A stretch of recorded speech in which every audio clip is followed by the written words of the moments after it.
Hello, my name is Mark Girard. For umpteen years now, I have been a leader in the community of people who were harmed by a class of drugs called fluoroquinolones, or FQs.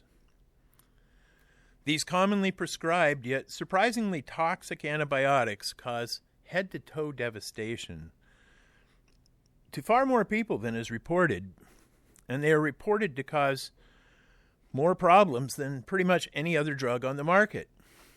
This is a big deal.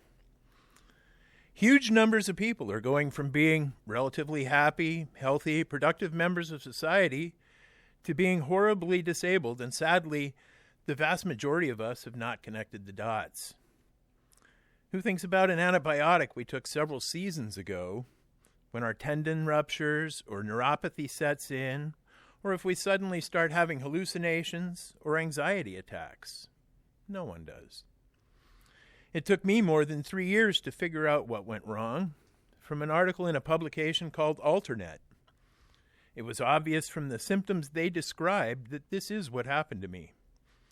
I checked my medical records, and sure enough, I took Cipro for a cold in June of 2007, and then I was prescribed massive doses of Levaquin in August, along with a bunch of other drugs that are contraindicated, meaning they cause a toxic reaction when they are combined.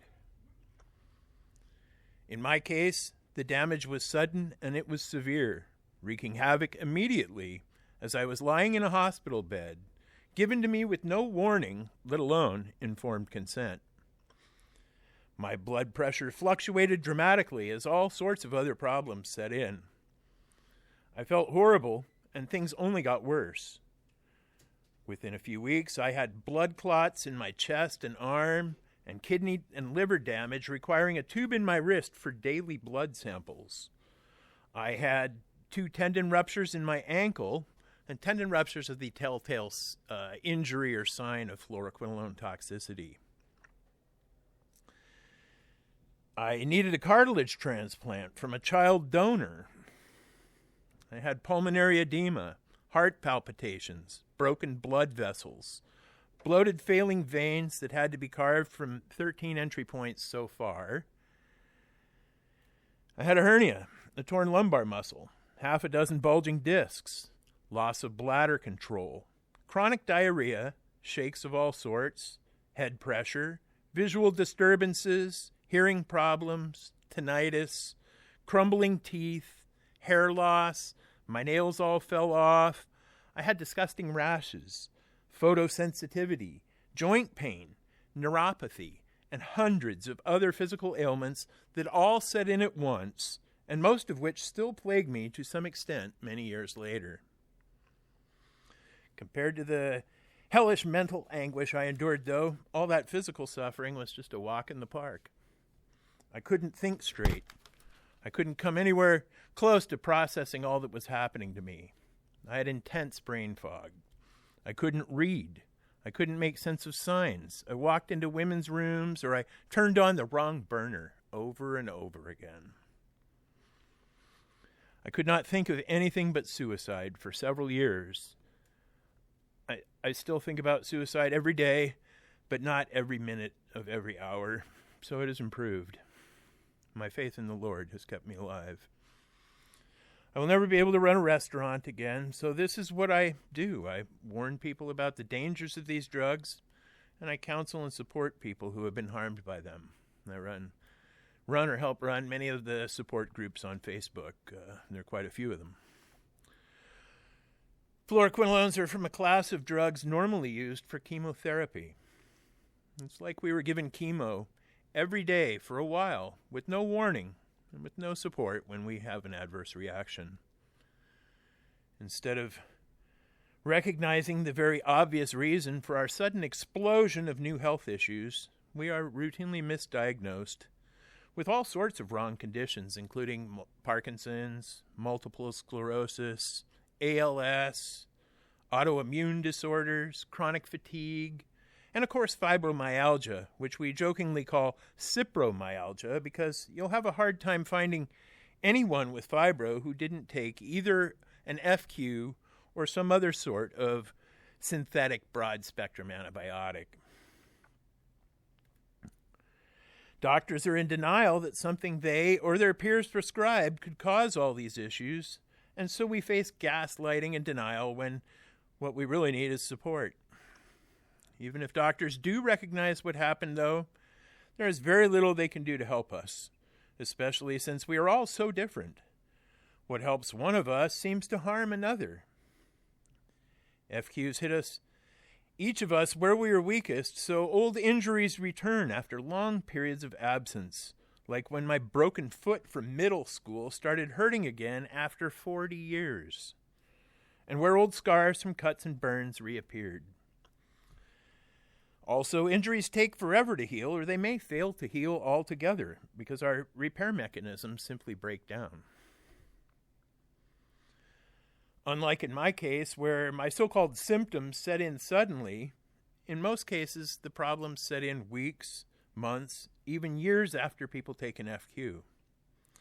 A slow, steady chain reaction gets started that manifests months later as catastrophic system-wide collapse on a cellular level, meaning every organ, every system, every membrane fails simultaneously or in rapid succession. And worse yet, these genetic changes appear to be irreversible. Once we are floxed forever. Floxed is the slang term for our condition, which comes from floxacin, the ending of the generic names of most of these drugs. Cipro or ciprofloxacin is the most commonly prescribed fluoroquinolone. Fluoroquinolone-associated disability, or FQAD, is a term for people with severe fluoroquinolone toxicity that was created by the FDA for a rare meeting with FDA and CDC together, along with some industry reps and with victims of fluoroquinolone toxicity as well. I was the closing speaker for our side in that meeting, which soon led to sweeping restrictions in the conditions that fluoroquinolones are recommended for, and also a so-called black box warning that fluoroquinolones are only to be used as a last resort. This was a big step in the right direction, but it wasn't enough. Many doctors still hand this stuff out like candy, and even doctors get floxed, as we have quite a few of them in our community. Few doctors actually treat us, and nothing that helps us is actually covered by insurance, only more drugs and medical procedures.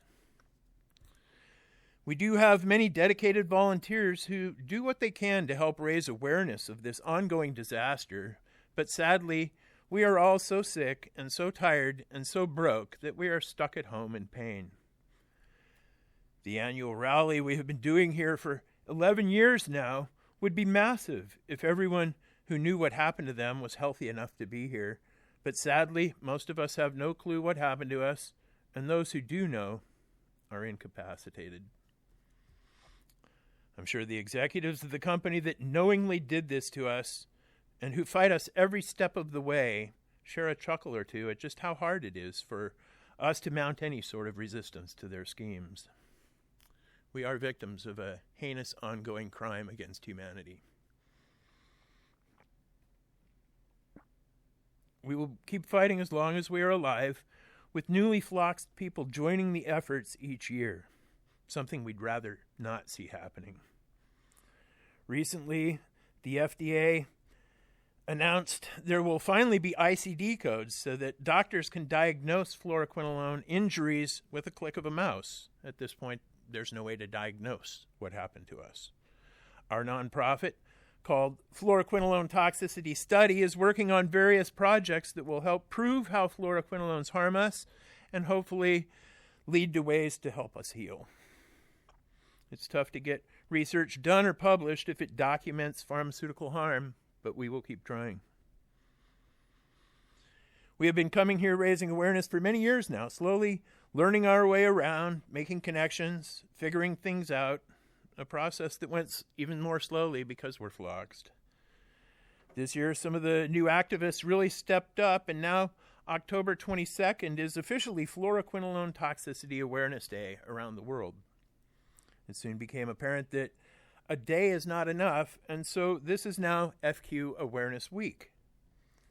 We have been hoping to make this video for some time, and even though I am in a lot of pain and struggling with a host of health issues, I'm here, and I'm inviting everyone in the world to come to Toronto next year. We envision an annual symposium where researchers can share new data and doctors can discuss treatments that are available, and where victims can meet with politicians and public health authorities and so on, and where we can gather to just support each other. It's so amazing to be in the room with other people who have had similar health issues. You point to your knee and it's like, yeah, it hurts in there. Everybody seems to have the same experience, or talking about troubles breathing or whatever. It's just, it's so comforting to be with people who are also FLOXED.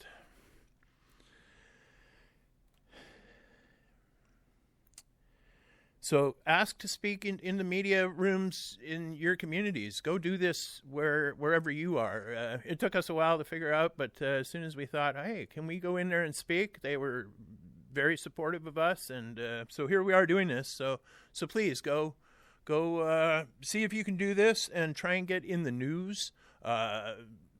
We're starting to see waves of newscasts again after about a 4-year period where we weren't seeing much about pharmaceutical harm in the media. So we've crossed that threshold, and there's been some great newscasts recently. Try and get in the media where you're at.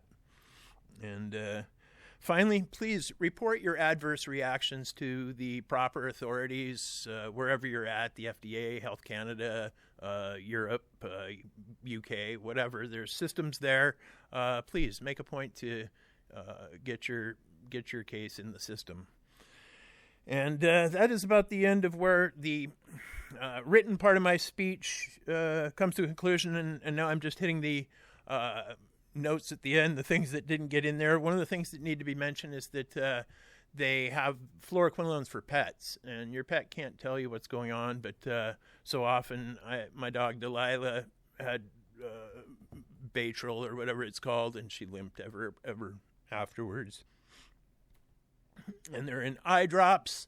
So eye drops and ear drops, the FDA is so messed up. While we were in there speaking in one branch of the building about the harms of these, and one of the things is to not combine them with steroids. In another branch of the building, they were approving eye drops that combine fluoroquinolones and steroids in the same drops. So it's one hand doesn't know what the other foot is doing there, and so you got to be on your toes, and you can't just trust what the doctor told you. You have to look at the product literature. You have to look up on the internet.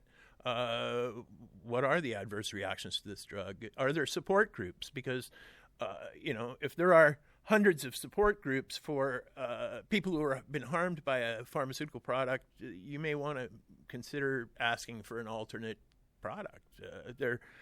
It's not that the fluoroquinolones are bad. I mean, there's debate in our community as to whether we should try and ban them or what. And to me, that's absurd. I mean, in my case, I believe the fluoroquinolone actually saved my life. What I was given it for was flesh-eating MRSA on my ankle from the ankle surgery. And so it's just the system is not working properly and not warning people about the harms, and so you have to look into this yourself. For example, one of the things that's come up recently is that the monkeypox vaccines have a warning on them that if you have problems with Cipro, that you might not want to take this vaccine. So again, you just need to do your homework and look into the adverse reactions of any drug you've been prescribed, and see if there might be an alternate. If there's a bunch of them, see if there's an alternate, because fluoroquinolones should have been reserved for, they're the big guns. They should have been reserved for the last case situations when nothing else worked, both because of the horrific harm they do to people, but then also because we've wasted our big gun antibiotics on trivial infections, or even just in case. It just is so horrifying to think that the people that got FLOXED for no reason whatsoever. These drugs need to be restricted to hospital use, is my opinion, and even then, only if other drugs have failed. That's about everything I can think of. Thanks for your time, and I'm going to go sit down.